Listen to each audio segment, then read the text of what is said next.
money by selling our personal information? That's a question some drivers are asking after we discovered that PennDOT is making tens of millions of dollars every year by selling drivers' personal info. And there's no way for drivers to stop it. News Watch 16's Matt Petrillo is live in Luzerne County. Matt?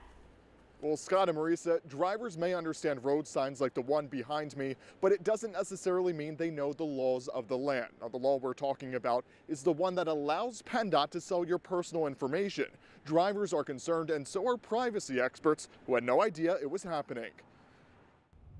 Drivers walking out of the DMV in Hanover Township near Wilkes-Barre know they have to follow the rules of the road in order to keep their licenses. But what your driver's manual doesn't tell you is the state is cashing in on your driver's license data. Oh my goodness, really? Since 2010, PennDOT earned $157 million selling driver information like your name, address, driver's license number, and up to 10 years of traffic violations. For them to sell my information, it's a little scary. PennDOT uses the money to fix roads, and the information is sold to insurance providers and companies that provide background checks. But there's no way for drivers to opt out of that information sharing.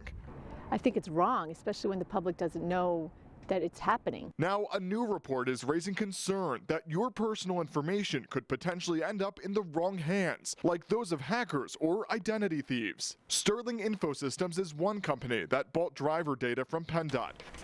But this audit obtained by News Watch 16 reveals Sterling was not following the state's required procedures when handling drivers' information. According to the audit, Sterling was unable to provide a complete and accurate listing of their customers, which increases the risk that the responsible party would not be identified if there was a security breach. It's obviously a concern.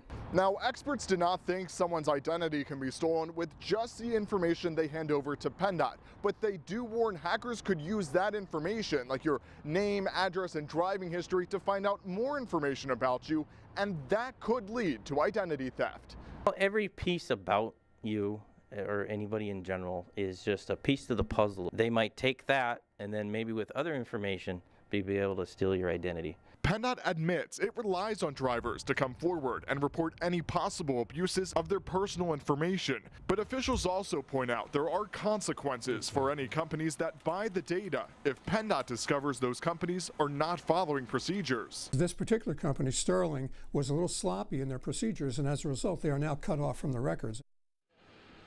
And PennDOT points out while Sterling did not follow some procedures, no personal information was compromised. We'll have a link to that audit on our website, WNEP.com. Matt Petrillo, News Watch 16, reporting live in Luzerne County. Matt, thank you very much. The attorney for a police officer under investigation